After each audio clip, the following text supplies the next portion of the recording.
বাংলাদেশের অস্থির পরিস্থিতির আঁচ এবার নাট্যমেলাতেও। বহরমপুরের ঋত্বিকের দেশ বিদেশের নাট্যমেলায় এলো না বাংলাদেশের নাটকের কোনো দল। মনোবীক্ষণ পলিক্লিনিক, চিকিৎসার জগতে এক দশক। এখন এখানে সব বিষয়ে ডাক্তারবাবু একসাথে তলায়। ফোন করুন 7477799515 এই নম্বরে।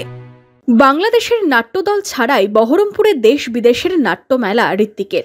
নাট্যমেলায় এবছর বাংলাদেশের দুটি নাট্যদল আসার কথা থাকলেও বর্তমানে অস্থির পরিস্থিতিতে তারা নাট্যমেলায় আসতে পারল না। তবে উদ্যোক্তাদের দাবি, বাংলাদেশ না আসলেও নেপাল ও হায়দ্রাবাদ এবং আসামের নাট্যদল অংশ নিয়েছে বলেই দাবি নাট্যমেলা কর্তৃপক্ষের। বাংলাদেশের নাট্যদল না আসায় হতাশ নাট্যমেলা কর্তৃপক্ষ।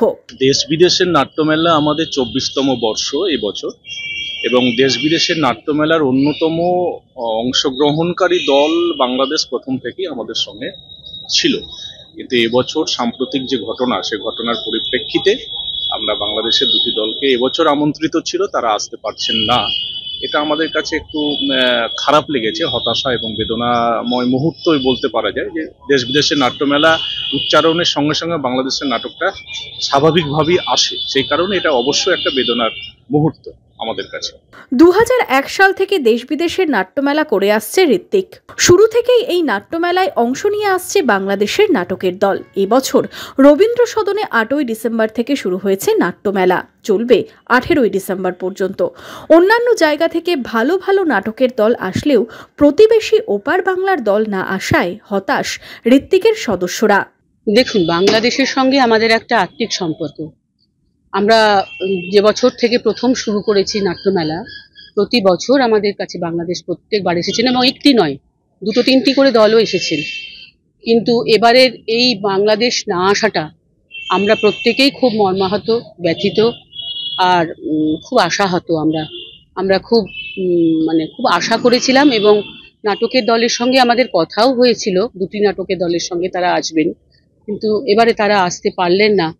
আমরা সত্যিই খুব দুঃখিত। এবছর 14ই ডিসেম্বর ও নাট্যমেলার শেষ দিন 18ই ডিসেম্বর বাংলাদেশের নাটক দলের নাটক মঞ্চস্থ হওয়ার কথা ছিল, তবে তারা না আসায় সেই নাটক বাদ দেওয়া হয়েছে। বাংলাদেশের নাট্যদল না আসায় এদিকে যেমন হতাশ নাট্যপ্রেমীরা, তেমনি তাদের নিয়ে উদ্বেগও রয়েছে। এটা আমাদের ঋত্বিক 45 বছর চলছে ঋত্বিকের, আর আমাদের দেশ বিদেশের নাট্যমেলার 24 বছর। এটা আমরা 2001 সাল থেকে এই মেলাটা আমাদের শুরু হয়েছে। এবার 24-এ আমরা পা দিয়েছি এই মেলাটার, এবং এই বছর আমাদের দর্শক যেভাবে সাড়া দিচ্ছেন, এবং আমরা চেষ্টাও করেছি যে কলকাতার বা বাইরের ভালো ভালো দল আনার, যাতে মানুষ আসেন নাটক দেখতে, এবং আমাদের প্রত্যাশা অনেকটাই মানুষ পূরণ করে দিয়েছেন উপস্থিতির দিক থেকে। আমরা আশা করব যে আগামী যে কয়েকটা দিন রয়েছে, হায়দ্রাবাদ আছে, আসাম রয়েছে, এবং কলকাতার আরও আজকে সহ দুটি দল আছে। আশা করব আমাদের এই স্বতঃস্ফূর্তভাবে সাড়া দেবেন মানুষ। থিয়েটার ফুরিয়ে যায়নি, থিয়েটার একদম জাগ্রত আছে, এবং থিয়েটারের প্রাণ এখনো সজীব আছে। এবছর ওপার বাংলার নাট্যদল ছাড়াই নাট্যমেলা হলেও আগামী বছর এই সংকট কেটে গিয়ে সংস্কৃতি দিয়ে মৈত্রীর বন্ধন ফিরে আসবে বলেই প্রত্যাশা করছেন জেলার সংস্কৃতিপ্রেমী মানুষজন। Bureau report, imagine community media.